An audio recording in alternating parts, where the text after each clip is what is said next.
नया IBN 7 हौसला है।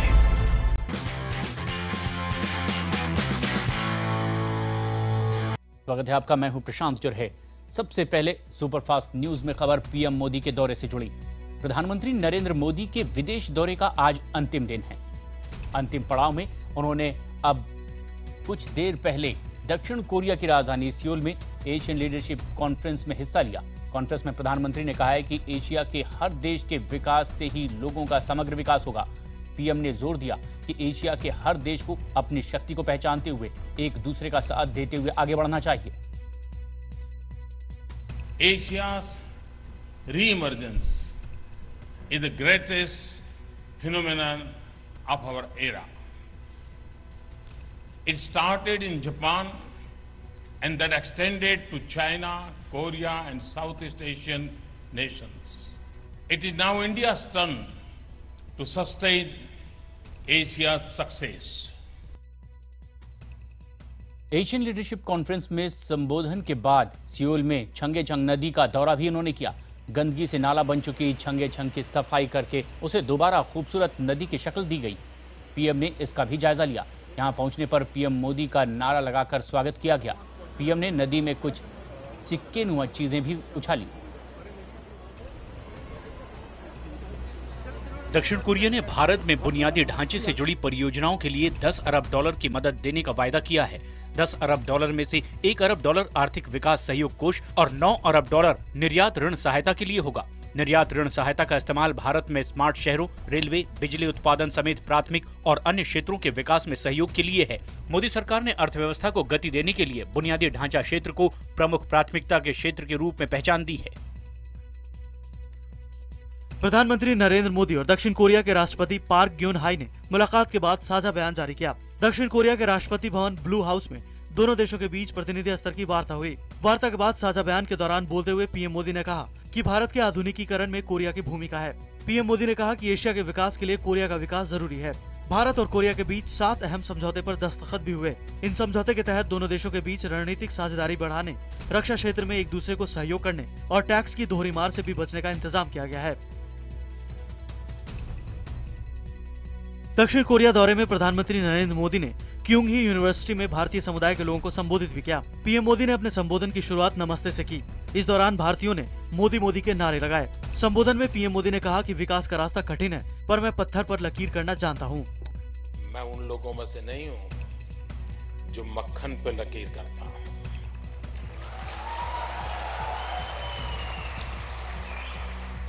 मैं पत्थर पे लकीर करना जानता हूँ।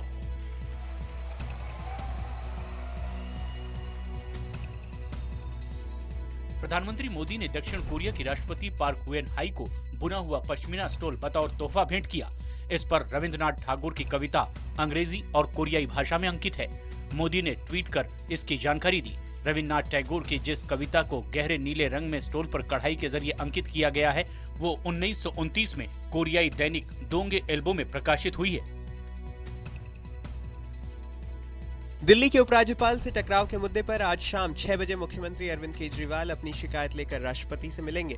इस बीच अब दिल्ली सरकार ने सभी अधिकारियों को निर्देश जारी कर कहा है कि वो सीधे एलजी से आदेश न लें, बल्कि उस आदेश का पालन करने के लिए संबंधित मंत्रियों की इजाजत लें। यही नहीं, अधिकारियों को एक रूल बुक दी गई है और कहा गया है कि एलजी दफ्तर के साथ सारे कम्युनिकेशन सरकार के जरिए होने चाहिए। इससे पहले दिल्ली के डिप्टी सीएम मनीष सिसोदिया ने एलजी को चिट्ठी लिखकर कहा है कि उनका आदेश संविधान के खिलाफ है और उस पर अमल नहीं हो सकता। साथ ही चिट्ठी में ये भी लिखा है कि केजरीवाल इस मुद्दे पर पीएम मोदी को भी चिट्ठी लिखेंगे। दिल्ली सरकार ने नियमों की एक कॉपी एलजी को भी भेजी है। गौरतलब है कि एलजी नजीब जंग ने केजरीवाल की तरफ से नियुक्त किए गए प्रधान सचिव राजेंद्र कुमार को पद से हटा दिया है। साथ ही केजरीवाल सरकार ने दिल्ली सरकार के सभी अधिकारियों को निर्देश दिया है कि एलजी का कोई भी आदेश लागू करने से पहले संबंधित मंत्रालय से मंजूरी जरूर ली जाए। उपराज्यपाल से तकरार बढ़ने के बाद केजरीवाल सरकार कानूनी सलाह लेने पर विचार कर रही है। दरअसल केजरीवाल सरकार ने शकुंतला गैमलिन को तैनाती का आदेश जारी करने वाले प्रधान सचिव सेवा अनिंदो मजूमदार को हटा दिया था। इसके बाद एलजी ने मजूमदार को दोबारा नियुक्त किया तो दिल्ली सरकार ने उनके दफ्तर को सील कर दिया और राजेंद्र कुमार को प्रधान सचिव सेवा का अतिरिक्त कार्यभार सौंप दिया, जिन्हें एलजी ने हटाने का आदेश जारी कर दिया है। नीति आयोग ने स्वच्छता अभियान को लेकर आज देश के 10 मुख्यमंत्रियों की बैठक चंडीगढ़ में बुलाई है। यह बैठक चंडीगढ़ के हरियाणा निवास में होगी। इस साल 8 फरवरी को नीति आयोग की गवर्निंग काउंसिल की बैठक में पीएम की अध्यक्षता में स्वच्छ भारत अभियान के लिए मुख्यमंत्रियों का एक उप समूह बना था। आंध्र प्रदेश, कर्नाटक, बिहार, दिल्ली, हरियाणा, महाराष्ट्र, मिजोरम, सिक्किम, पश्चिम बंगाल और उत्तराखंड के सीएम इसके सदस्य हैं। आंध्र प्रदेश के सीएम चंद्रबाबू नायडू इस उप समूह के संयोजक हैं। एक साल पूरा होने के मौके पर मोदी सरकार संवाद नाम से एक बुकलेट जारी करने वाली है। इस बुकलेट में पिछले एक साल में सरकार की तरफ से किए गए काम और उपलब्धियों का ब्यौरा दिया जाएगा। इस बुकलेट में 20 से 21 विषयों के बारे में विस्तार से बताया जाएगा। बुकलेट में हर मंत्रालय अपने विभाग के काम के बारे में बताएगा। बुकलेट में अर्थव्यवस्था से जुड़ी जनधन योजना, मुद्रा बैंक जैसे विषयों के बारे में बात होगी तो स्किल इंडिया, डिजिटल इंडिया और श्रमेव जयते का भी जिक्र होगा। इसके साथ सरकार में मंत्री और विधायक अपने चुनाव क्षेत्र में जाकर लोगों के हितों के लिए चलाई जा रही योजनाओं की जानकारी भी देंगे। अमेठी फूड पार्क केंद्र सरकार और कांग्रेस उपाध्यक्ष राहुल गांधी के बीच जंग का मैदान बन गया है। राहुल गांधी छुट्टी से वापस आने के बाद पहली बार अमेठी पहुंचे। उन्होंने जगह जगह पंचायत की और हर जगह उन्होंने केंद्र सरकार को किसानों मजदूरों का दुश्मन बताया। राहुल ने फिर यह आरोप लगाया कि अमेठी फूड पार्क रद्द करके सरकार ने उनसे बदला लिया है। विजन था, सोच थी कि हम फूड पार्क लाएं, यहाँ पे 5, 6, 10 डिस्ट्रिक्ट्स का फायदा हो, किसानों का फायदा हो, मजदूरों का फायदा हो, मगर अब मोदी सरकार ने उसको छीन लिया। फूड पार्क के मुद्दे पर राहुल गांधी पर पलटवार करते हुए केंद्रीय मंत्री हरसिमरत कौर ने कहा कि फूड पार्क के नाम पर अमेठी के लोगों के साथ सबसे बड़ा धोखा किया जा रहा है। हरसिमरत ने कहा कि यूपीए सरकार रहते फूड पार्क पर 4 साल तक कोई काम नहीं किया गया था। उन्होंने सवाल उठाया कि आखिर तब राहुल ने आवाज क्यों नहीं उठाई। राहुल गांधी जी लगाने के लिए सीरियस होते तो मुझे बेहद खुशी होती, लेकिन ना वो सीरियस थे और ना ही वो पार्टी सीरियस थी। आज मैं आपको एक और सीरियस बात बताऊं। किसी पत्रकार ने अपने ट्विटर में लिखा है कि राहुल गांधी से पूछा गया कि अमेठी में ये फूड पार्क कहां लग रहा है, उनको जगदीशपुर का नाम भी नहीं पता था। जम्मू कश्मीर सरकार ने कहा है कि वो हुर्रियत कॉन्फ्रेंस के मुखिया और अलगाववादी नेता सैयद अली शाह गिलानी को पासपोर्ट जारी करने के बारे में मानवीय अधिकार पर फैसला लेगी। गिलानी, उनकी पत्नी और बेटे ने शुक्रवार को पासपोर्ट के लिए आवेदन किया है। गिलानी ने कहा है कि जद्दा में रह रही उनकी बेटी बीमार है और वो उससे जल्द से जल्द मिलने जाना चाहते हैं। दिल्ली के राजेंद्र नगर में हुए मनोज वशिष्ठ एनकाउंटर की सीसीटीवी फुटेज सामने आई है। सागर रत्ना रेस्तरां में हुए इस एनकाउंटर की सीसीटीवी फुटेज में साफ दिख रहा है कि मनोज एक टेबल पर बैठा है। उसी वक्त 3 से 4 की संख्या में पुलिस वाले वहां पहुंचते हैं और मनोज को पकड़ने की कोशिश करते हैं। इसके बाद पुलिस वालों से मनोज की झड़प होती है। मनोज और पुलिस के बीच हाथापाई भी होती है। फिर मनोज गिर जाता है। बता दें कि इसी रेस्तरां में शनिवार की रात मनोज वशिष्ठ का दिल्ली पुलिस ने एनकाउंटर किया था। मनोज वशिष्ठ के परिवार वालों ने उसका शव लेने से इनकार कर दिया है। परिवार का कहना है कि जब तक एनकाउंटर करने वाले स्पेशल सेल के पुलिस वालों के खिलाफ मुकदमा दर्ज कर उनकी गिरफ्तारी नहीं की जाती, तब तक वो न तो मनोज का शव लेंगे और न ही उसका अंतिम संस्कार करेंगे। वहीं परिवार वालों ने लेडी हार्डिंग अस्पताल के बाहर जमकर हंगामा भी किया। साथ ही मनोज के परिजनों ने कैंडल मार्च निकालने की कोशिश भी की। हालांकि उनका कहना है कि पुलिस ने उन्हें ऐसा करने से रोक दिया। दिल्ली पुलिस को पता चला है कि शनिवार की रात मनोज वशिष्ठ ने पुलिस के आने पर जिस पिस्टल से गोली चलाई थी, उस पिस्टल का लाइसेंस 30 अप्रैल 2014 तक ही वैध था, यानी लाइसेंस एक्सपायर हो चुका था। जांच में यह भी पता चला है कि मनोज के पिस्टल का लाइसेंस सिर्फ यूपी के लिए बना हुआ था, यानी लाइसेंसी पिस्टल को सिर्फ यूपी की ही सीमा में लेकर घूमा जा सकता था। मनोज वशिष्ठ एनकाउंटर केस की जांच एसआईटी को दे दी गई है। सोमवार को मनोज की पत्नी और परिवार के बाकी सदस्यों ने गृह मंत्री राजनाथ सिंह से उनके घर जाकर मुलाकात की। मुलाकात के बाद मनोज की पत्नी प्रियंका ने बताया कि गृह मंत्री ने उन्हें एसआईटी के जांच का भरोसा दिया है। वहीं दिल्ली के पुलिस कमिश्नर बीएस बसी ने बताया कि एसआईटी की जांच जल्द से जल्द पूरी कराई जाएगी ताकि कोर्ट में रिपोर्ट पेश की जा सके। ठाणे से सटे अंबरनाथ में केमिकल कंपनी में जबरदस्त आग लगने से हड़कंप मच गया। फायर ब्रिगेड की दर्जनों गाड़ियां देर रात तक आग बुझाने में जुटी रहीं। आग इतनी भीषण थी कि फायर ब्रिगेड को कल्याण, डोंबिवली, अंबरनाथ, उल्हासनगर और एमबीडीसी से फायर इंजन बुलाने पड़े। आग क्यों लगी इसका पता लगाने के लिए जांच शुरू कर दी गई है। आग के चलते लाखों के नुकसान की आशंका जताई जा रही है। राजस्थान के रणथंभौर नेशनल पार्क में उस्ताद नाम के बाघ को चिड़ियाघर भेजने पर सवाल खड़े हो गए हैं। दावा किया गया था कि जब तक ये साबित नहीं हो जाता कि बाघ नरभक्षी है या नहीं, इसकी जांच के बगैर उसे शिफ्ट नहीं किया जाएगा। लेकिन 45 डिग्री के तापमान में बाघ की शिफ्टिंग की गई, जिससे उसकी जान को भी खतरा हो सकता है। विशेषज्ञों का ये भी मानना है कि ये टाइगर मैन ईटर नहीं है। बाघ की शिफ्टिंग को लेकर आज राजस्थान हाईकोर्ट में सुनवाई भी है। दिल्ली और दिल्ली से गुजरने वाले 10 साल पुराने कमर्शियल वाहनों को नेशनल ग्रीन ट्रिब्यूनल ने 25 मई तक की मोहलत दी है। डीजल से चलने वाले कमर्शियल वाहन अब 25 मई तक जब्त नहीं होंगे। सुनवाई के दौरान एनजीटी ने केंद्र और दिल्ली सरकार से कहा कि वो विस्तृत रिपोर्ट लेकर आए कि दिल्ली और एनसीआर में कितने वाहन कितने साल पुराने हैं। इलाहाबाद रेलवे स्टेशन पर उस वक्त अफरा तफरी मच गई जब एक युवक नंदन कानन एक्सप्रेस ट्रेन की छत पर चढ़ गया और हाई टेंशन तार की चपेट में आ गया। चश्मदीदों की माने तो युवक को करंट लगते वक्त जोर का धमाका भी हुआ। करंट लगने के बाद जमीन पर गिरे युवक को अस्पताल में भर्ती किया गया है। हालत सुधरने पर पुलिस उससे पूछताछ करेगी। इस हादसे की वजह से ट्रेन 1 घंटे तक प्लेटफॉर्म पर ही खड़ी रही।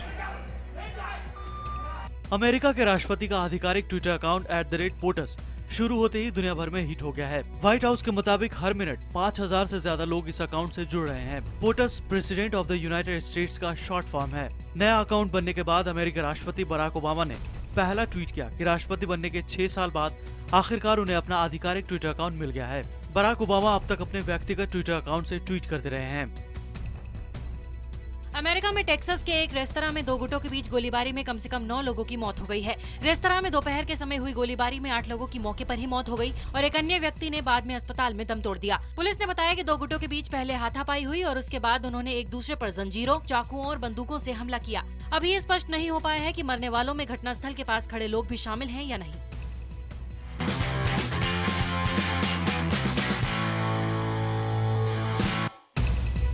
आज IPL 8 का पहला क्वालिफायर मुंबई में खेला जाएगा। आमने सामने होंगी नंबर 1 और 2 टीम यानी चेन्नई और मुंबई। ये मैच रात 8 बजे से मुंबई के वानखेड़े स्टेडियम में होगा। यहाँ जीत हासिल करने वाली टीम सीधे फाइनल में पहुंच जाएगी, जबकि हारने वाली टीम को एक और क्वालिफायर खेलने का मौका मिलेगा। दूसरा क्वालिफायर 22 मई को रांची में खेला जाना है। वहीं एलिमिनेटर कल यानी 20 मई को राजस्थान रॉयल्स और रॉयल चैलेंजर्स बैंगलोर के बीच खेला जाएगा। टूर्नामेंट का फाइनल कोलकाता के ईडन गार्डन्स में 24 मई को होना है।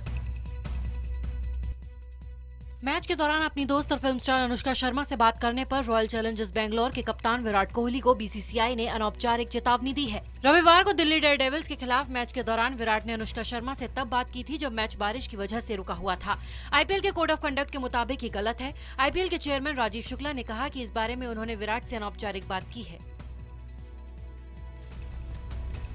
भारतीय क्रिकेट टीम के कोच के लिए पूर्व ऑस्ट्रेलियाई बल्लेबाज जस्टिन लैंगर का नाम भी सामने आया है। जिम्बाब्वे के पूर्व क्रिकेटर इंग्लैंड के कोच रहे एंडी फ्लावर को लेकर के भी अटकलें लगाई जा रही है। BCCI ने कहा है कि लैंगर या फ्लावर समेत कोई भी जो चाहे कोच के लिए आवेदन कर सकता है। अनुराग कश्यप की फिल्म बॉम्बे वेलवेट को मिली दर्शकों और क्रिटिक की प्रतिक्रिया ने रामगोपाल वर्मा को अनुराग पर तंज कसने का मौका दे दिया। कश्यप पर निशाना साधते हुए रामगोपाल वर्मा ने ट्वीट करते हुए कहा कि दर्शकों द्वारा नापसंद की गई फिल्म के साथ डायरेक्टर का खड़ा होना ठीक वैसे ही है जैसे लड़की कह रही हो मैं अपने आप से प्यार करती हूँ और अगर तुम मुझे प्यार नहीं करते तो इससे मुझे कोई फर्क नहीं पड़ता। इस पर अनुराग कश्यप ने जवाब दिया, sir love you too much, अब वोडका को साइड में रखिए और सो जाइए, बहुत सारे किस। फिर रामगोपाल वर्मा ने लिखा, मैं अब पीना छोड़ चुका हूँ, वैसे तो मैं लड़कों को किस करने वालों में नहीं हूँ मगर लव यू टू। आखिर में मामले को शांत करते हुए अनुराग कश्यप ने लिखा, तो फिर आग को सेलिब्रेट करने के लिए जल्द ही 7 फिल्टर कॉफी पीते हैं। दीपिका पादुकोण का कहना है कि वो इस वक्त शादी के लिए तैयार नहीं है। वो फिलहाल अपने करियर पर ध्यान देना चाहती हैं। साथ ही उनका कहना है कि शादी जिंदगी में एक बार होती है और इसके लिए वो कोई जल्दबाजी नहीं करना चाहती। शाहिद कपूर की आने वाली फिल्म उड़ता पंजाब शाहिद कपूर के लिए खास मायने रखती है। शाहिद कपूर के भाई ईशान भी इस फिल्म में हिस्सा ले रहे हैं। ईशान फिल्म में असिस्टेंट डायरेक्टर के तौर पर काम कर रहे हैं। शाहिद कपूर अपने भाई के काफी करीब हैं। ईशान शाहिद कपूर की मां नीलिमा अजीम और सौतेले पिता राजेश खट्टर के बेटे हैं। फिल्म में शाहिद कपूर के अलावा आलिया भट्ट और करीना कपूर भी हैं। कल 2002 की सुपरहिट फिल्म आंखें का सीक्वल बनने जा रहा है। अनीस बज़मी फिल्म का निर्देशन करेंगे। सीक्वल में फिल्म की स्टार कास्ट पूरी तरह से अलग होगी। पिछली बार फिल्म में अमिताभ बच्चन, अक्षय कुमार, सुष्मिता सेन और परेश रावल अहम भूमिका में थे, लेकिन इस बार फिल्म में अक्षय कुमार और अर्जुन रामपाल नहीं होंगे। अक्षय की जगह लेंगे जॉन अब्राहम। हालांकि अमिताभ बच्चन अपनी पिछली किरदार में ही नजर आएंगे। साथ ही फिल्म में अनिल कपूर भी एक खास किरदार में दिखेंगे।